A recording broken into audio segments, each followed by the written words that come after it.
where we get you the day's top stories from India and across the world. I'm Tracy Shilshi, and then in the next 30 minutes, I'll be getting you all of that, including some developments that we're getting on cabinet reshuffle as well. Let's start with the headlines. Prime Minister Narendra Modi reviews the situation in Jammu and Kashmir at a high-powered meeting, appeals for calm in Kashmir Valley and assures all possible help from the centre to curb clashes. Najma Heptulla and Minister of State for Heavy Industries and Public Enterprises GM Siddeshwara resigned from the cabinet. Mukhtar Abbas Naqvi is assigned independent charge of Ministry of Minority Affairs.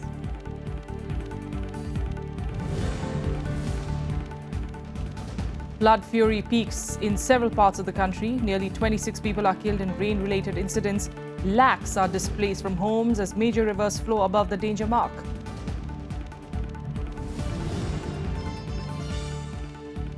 The Supreme Court appointed probe committee for the coal scam says former CBI chief Ranjit Sinha tried to influence the investigation, claims many of the accused had visited him.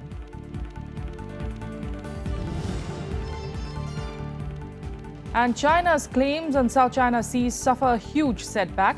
The Hague Court of Arbitration rules that its assertion of rights have no legal or historical basis.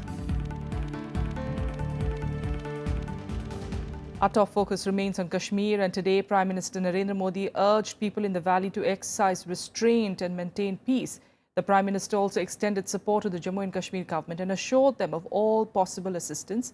The State Chief Minister, Mehbooba Mufti, too made an appeal for peace for the first time 4 days after protests broke out over Burhan Wani's death. Within hours of his return from his Africa tour, Prime Minister Narendra Modi convened a high-level meet to review the situation in Jammu and Kashmir. Ministers and top officials from the Ministries of Home, Finance, Defence and External Affairs were present at the meeting along with National Security Advisor. The Prime Minister was given a detailed presentation on the situation in the valley, where 24 people lost their lives in clashes between security forces and protesters. The Prime Minister has made an appeal for maintaining peace and calm in the valley and has hoped that the situation would come back to normal very soon. The Prime Minister, on his behalf and on the behalf of the Government of India, has also extended every possible assistance and cooperation to the state government in dealing with this situation. And thirdly, the Prime Minister has also expressed the hope that none of the innocent people would suffer from any kind of inconvenience or harm. Expressing concern, opposition parties urged effective steps by the centre and state government to normalize the situation. जहाँ तक ये extremist है, इनके खिलाफ action लेकर देश की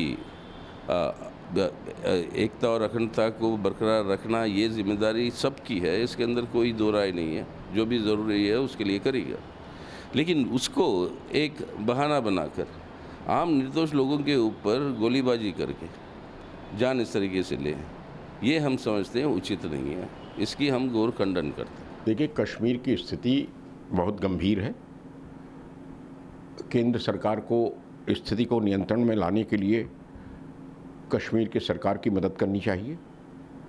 गृह मंत्री ने जम्मू कश्मीर के मुख्यमंत्री से बात करके उन्हें भरोसा दिलाया है, और ये जो आतंकवादी गतिविधियां हैं ये सीमा पार से प्रोत्साहित की जा रही हैं। पाकिस्तान भारतवर्ष में अव्यवस्था पैदा करने के लिए आतंकवादियों का प्रयोग कर रहा है। Meanwhile, separatist leaders who extended their strike call for 2 more days emphasized the need for a political solution.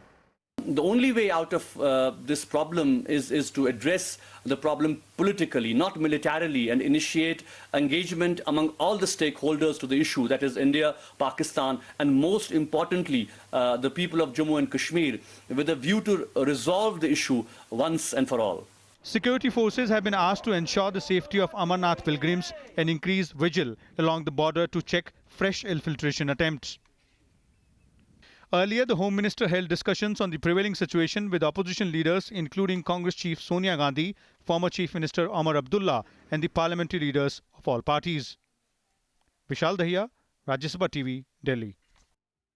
In other news, President Pranab Mukherjee today accepted resignations of Minority Affairs Minister Najma Heptulla and Minister of State for Heavy Industries and Public Enterprises G.M. Siddeswara with immediate effect. The Minister of State, Mukhtar Abbas Naqvi, has now been assigned the independent charge of the Ministry of Minority Affairs. Babul Supriyo was relieved of the charge of Minister of State in the Ministry of Urban Development and Minister of State in the Ministry of Housing and Urban Poverty Alleviation, and now has been assigned the portfolio of Minister of State in the Ministry of Heavy Industries and Public Enterprises. The development comes just days after Prime Minister Narendra Modi, in a much-awaited cabinet reshuffle, inducted 19 new faces who were chosen after an exhaustive vetting process to carry forward the government's vision of Gaon, Garib or Kisan. All right, for more on this, our correspondent Vishal Dahiya, in fact, joining us on the phone line from the capital. Vishal, was this on expected lines? Any surprises there? Not at all, Tracy. In fact, this was pretty much on the expected lines. But yes, obviously, and the big question is that why did it not happen on 5th? What we're being told is that Najma Heptullah, though had crossed at 75 years of the barrier an year ago, but she did not do it on 5th because she was out of town on that particular day and she did not tender a resignation. As far as G.M. Siddeswara is concerned, 5th July, when the reshuffle took place, happened to be his birthday as well, and our sources say that he had asked for a few more days of time from the Prime Minister. And now that the Prime Minister is back after that 4-day trip to the 4 African nations, both of these leaders, ministers rather, have put in their papers, and this has been accepted by the Rashtrapati Bhavan on the advice of the Prime Minister. Apart from that, as far as Babul Supriyo is concerned, well, yes, that is something which could have been done on 5th itself when the portfolios were reshuffled. But then again, one very clear reason which is being given is that this is the prerogative of the Prime Minister, and it seems the Prime Minister chose today's day to rather change the portfolio for Babul Supriyo. So as resignations are concerned, West, this was pretty much expected, although there were, noises in the political corridors saying that Najma Heptullah seems to have been saved from that exit to which she had coming as far as the age barrier is concerned. But as it was expected, and the norm is, as far as the Modi government is concerned, well, this has happened. Although there is one more minister who has crossed the 75-year age barrier, that's Kalraj Mishra, but he still continues to be in the cabinet. All right, we'll wait and see what happens further on. Thanks so much for the moment, though, Vishal, for joining us with those details. Meanwhile, the Congress party today announced changes in its organization in Uttar Pradesh, which goes to polls early next year. Party MP in Rajya Sabha, Raj Babbar, has now been made the new chief of the state unit, along with Raja Rampal, Imran Masood and Rajesh Mishra as his deputies. General Secretary in charge of the state, Ghulam Nabi Azad, disclosed that the party will soon announce its chief ministerial candidate for the assembly polls. हमारे यहाँ ऐसी कोई ना तो sitting chief minister है या अभी कोई तत्काल में कोई ऐसा चीफ मिनिस्टर रहा है, लिहाजा जो हमारी कैंपेन शुरू हो जाएगी तो हम देखेंगे एट एप्रोप्रिएट टाइम कोई न कोई सीएम चेहरा जरूर होगा. For national news, and retail inflation and factory output both edged slightly upwards in June and May. Consumer price index for June rose marginally to 5.77% against 5.76% in May. Food inflation, on the other hand, rose to 7.79% against 7.55% month on month. Meanwhile, factory output, as measured by the index of industrial production, grew 1.2% in May as against 1.35% contraction in April. Manufacturing output grew just 0.7% in May, but electricity grew 4.7% in May. Now, an investigation panel appointed by the Supreme Court indicted former CBI Director Ranjit Sinha in the coal scam. Attorney General Mukul Rohatgi today presented the report in the Supreme Court and said that Sinha did try to influence the probe in the scam. It also found the former CBI Director's visitor's diary genuine, but said that the correctness of entries can only be ascertained in the court of law through evidence. Taking note of the submissions, the Supreme Court has reserved its order for passing directions at a future date. Turning our focus to weather, woes and heavy floods continue to spell disaster in various parts of India. 2 people died in Assam after being swept away by flood waters. The Weather Department has predicted more rains. In fact, for Madhya Pradesh in the next 24 hours, where 24 people have already been killed in rain-related incidents. Heavy rains are disrupting normal life in several parts of the country. In Assam, floods forced about 1.35 lakh people to take shelter on higher ground, while the Brahmaputra is flowing above the danger mark. 2 people were killed in rain-related incidents in the Moregaon district of Assam. Moregaon is among the 6 worst affected districts along with Lakhimpur, Golaghat, Barpeta, Jorhat and Dhimaji. এইটো কদমত পৰে না কদম এতিয়া কেনেকুৱা ধৰণৰ অসুবিধা অসুবিধা মানে এতিয়া ভাত বনাবলৈ অসুবিধা এইবিলাক ৰেচন পাতি দিছে না চৰকাৰে এতিয়া লোকৰ দেখোন নেবা নাই পোৱা In Madhya Pradesh, 22 people have lost their lives so far, while 70,000 people have left their homes. The Narmada River is flowing above the danger level, even as 33 districts in the state are reported to have recorded above normal rains so far. पिछले 24 घंटे में करीब 1450 लोगों को तो हमारा home guard और SDRF के द्वारा बचाए गए हैं और करीब 375 टीमें अभी काम कर रहा है इसमें बचाव कार्य में और खासकर जो है विदिशा, रायसेन, छिंदवाड़ा, बैतूल और बालाघाट इस एरिया में अभी काफ़ी स्थिति खराब है. In Allahabad, the overflowing Sangam River has forced people to stay away from the river bank. कल जो है देर रात तक पानी बढ़ करके पूरा जो मेले का जो संगम का जो मेला क्षेत्र है वो पूरा पानी के अंदर आ गया है. एहतियातन हमने सारे बोट्स और जो पंडों के जो चौकियां थी उन सबको पीछे कराया है. किसी के हताहत या ऐसे होने की कोई सूचना नहीं है.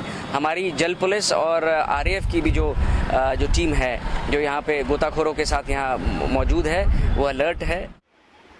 Several parts of Maharashtra also continue to reel under a flood-like situation due to the non-stop rains. At most places, rivers are flowing above danger mark. Nasik, Kolhapur, parts of Konkan, Marathwada and Vidarbh regions are among the areas reeling under flood-like situations. Bureau Report, Rajya Sabha TV. Let's now take a look at what else is making news across the country in Nationwide. In the National Herald case, the Delhi High Court today set aside a trial court order summoning documents from the Ministries of Finance and Corporate Affairs and the balance sheet of the party for 2010-11. The High Court was hearing the petitions of Congress President Sonia Gandhi, Party Vice President Rahul Gandhi and other leaders. The petitions challenged summoning of documents by BJP leader Subramanian Swamy. The National Investigation Agency today arrested 2 key members of the Hyderabad Islamic State module that they unearthed last month. Telangana Intelligence Department officials named the accused Yasir Niamatullah as the chief of the module and Ataullah Rahman as his associate and a motivator who raised funds. Both were produced in court. They are among 5 city-based people who were arrested on the 29th of June for involvement in the alleged terror module. The Supreme Court today asked the bodies representing Sikh community to create a mechanism to stop Santa Banta jokes within 6 weeks.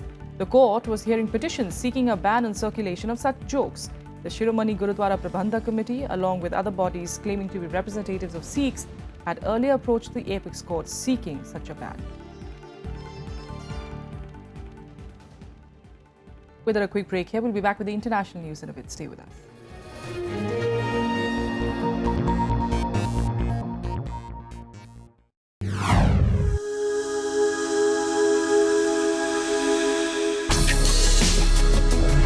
Tales that inspire. Stories of social change. A salute to diversity. Promoting public discourse. Events that motivate. Inspiring the innovative spirit. Watch Rajya Sabha television documentaries. Mondays, Tuesdays and Wednesdays at 10:30 p.m.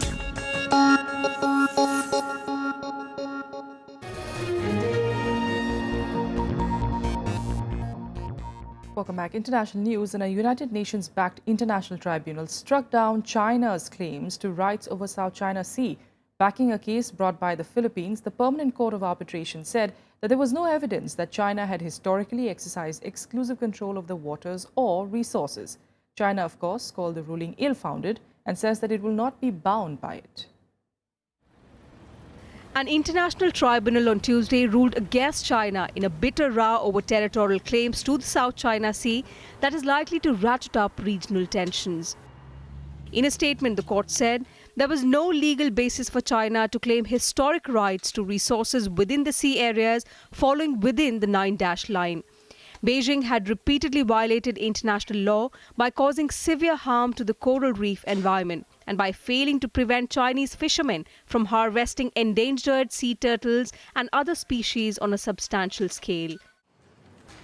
China, which boycotted the case, has long said the court has no jurisdiction over the matter and will not abide by the judgment.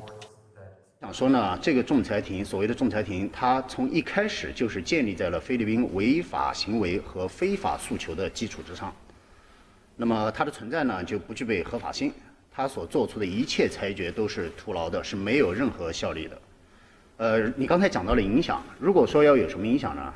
我是觉得它对本地区，如果说因为这个裁决造成了本地区相关方之间的矛盾被激化。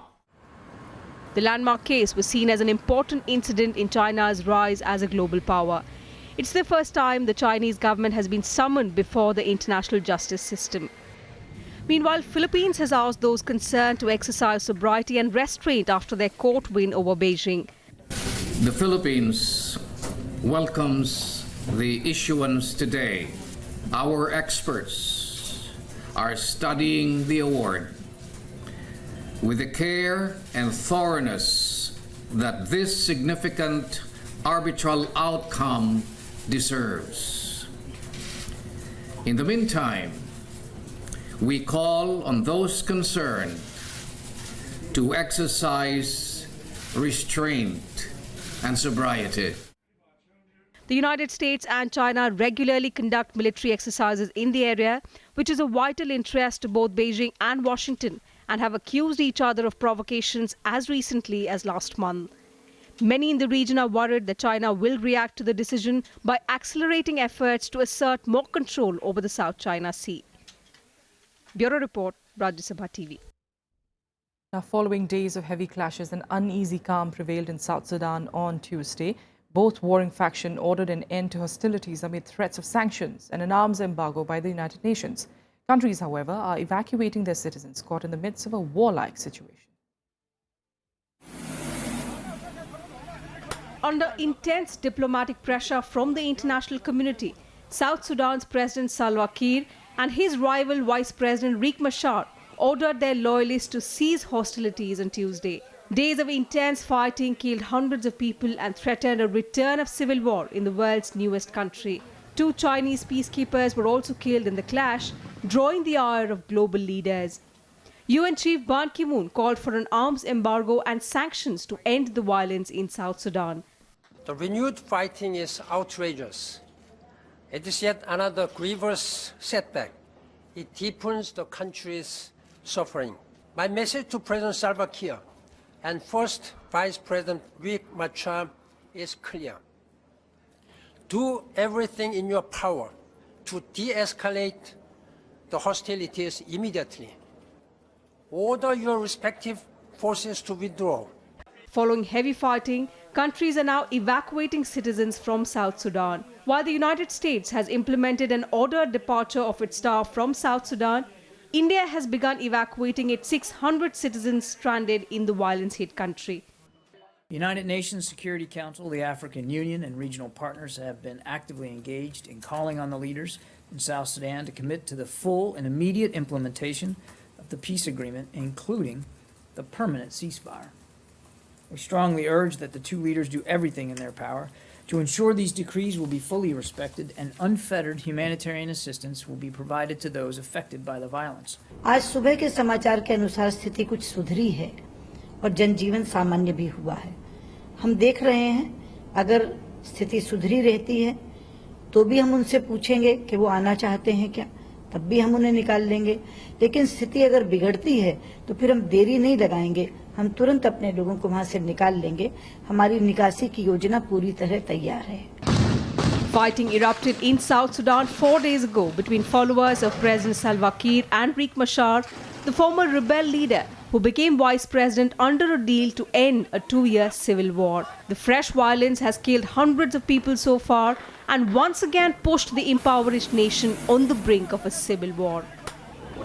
Bureau Report, Rajya TV. And news now from Nepal, where Prime Minister KP Sharma Oli-led coalition government today plunged into a serious crisis. Alliance partner CPN Maoist Centre withdrew support to the 9-month-old government, accusing the Prime Minister of failing to implement past agreements. CPN Maoist Chairman Prachanda claimed Oli's party had not implemented the 9-point agreement signed between the CPN-UML and the Maoist Centre in May and the gentleman's agreement for the change of guard. He said that the party's decision to withdraw support from the government would help build national consensus. On Monday, Prachanda had met Nepali Congress President Sher Bahadur Deoba and held talks on the latest political developments in the country. He's also learned to have sought the support from the main opposition, Nepali Congress, to form a new government under the leadership of his party. Meanwhile, European Union leaders are still preparing for UK's exit from the bloc, and on Tuesday, German Chancellor Angela Merkel warned that talks will be difficult and urged London to clarify what kind of relationship it wanted. German Chancellor Angela Merkel expects Britain's new government to quickly define its relationship with the European Union after Conservative Theresa May becomes Prime Minister on Wednesday. Merkel's comments came after May was confirmed to succeed David Cameron. Das Vereinigte Königreich wird rasch klären müssen, wie es denn in Zukunft sein Verhältnis zur Europäischen Union gestalten will. Ich kann von deutscher Seite aus nur werben, Großbritannien ist ein wichtiger Partner. Und wir werden auch in Zukunft mit Großbritannien eng verbunden bleiben. Speaking at an annual diplomatic reception near Berlin, Merkel stressed if Britain wanted access to the single market, it must accept European Union freedoms. Natürlich müssen aber auch die EU und die verbleibenden 27 Mitgliedstaaten ihre Interessen wahren. Wer etwa freien Zugang zum europäischen Binnenmarkt haben möchte, wird im Gegenzug auch alle Grundfreiheiten akzeptieren müssen, einschließlich der Freizügigkeit von Personen. Wir können in Europa jetzt sicherlich nach dem Referendum nicht einfach zur gewohnten Tagesordnung übergehen. Wir müssen uns gemeinsam überlegen, welche Lehren wir für den weiteren europäischen Einigungsprozess ziehen. Britain hasn't yet activated Article 50 of the European Treaty that triggers the process of its departure. Bureau Report, Rajya TV.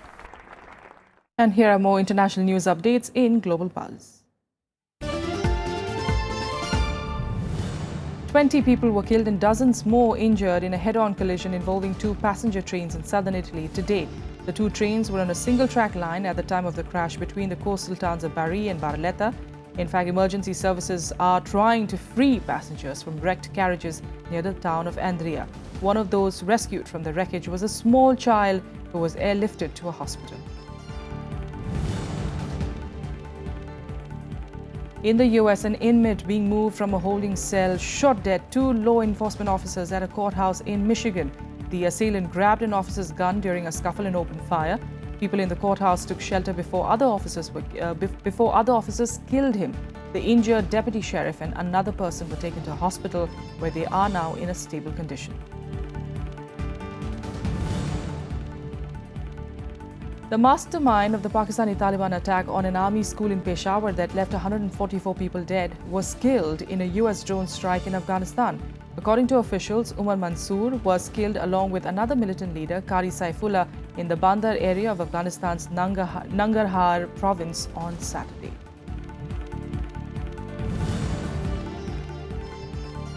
Four Bangladeshi nationals were today sentenced in Singapore to up to 5 years in prison for raising money for the Islamic State terror group and plotting to overthrow the government back home. They were earlier charged with providing or collecting money to fund terrorist acts in Bangladesh.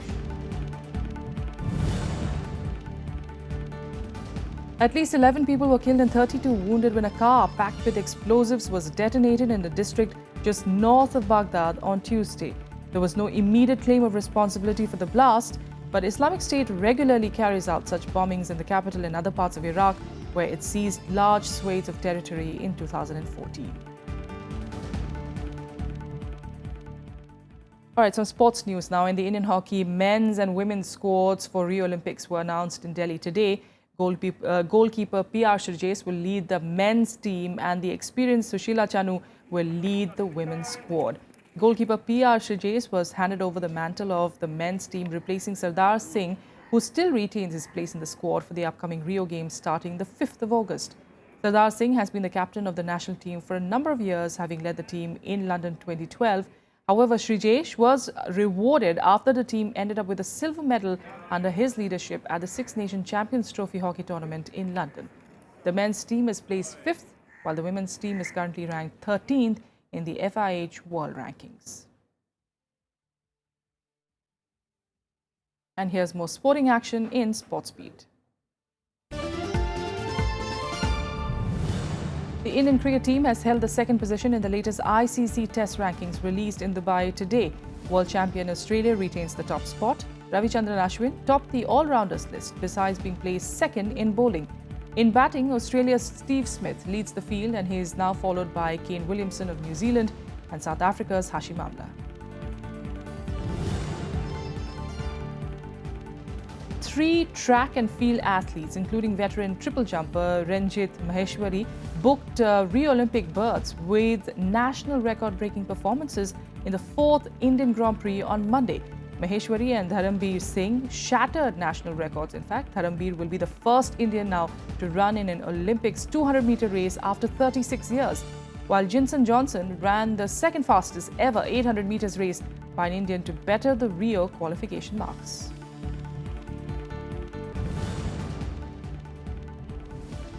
India's top golfers Anirban Lahiri and SSP Chaurasia will represent India at the Rio Games. Lahiri and Chaurasia have made the grade for Rio as per the International Golf Federation's rankings for the Olympic men's competition. Aditi Ashok will represent the country in the women's event.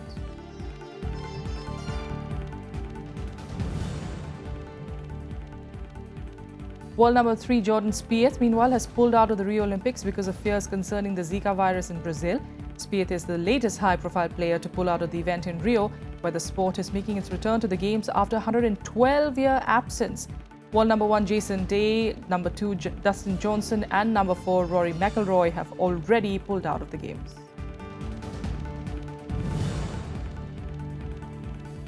Mercedes have announced the withdrawal of the appeal over Nico Rosberg's 10-second time penalty from the British Grand Prix. The German was slapped with the time penalty after the race stewards ruled that Mercedes had breached radio transmission rules. The penalty dropped Rosberg from the second to third, costing the German 3 World Championship points. And that's all we have for you on the news tonight. From the entire team here, good night.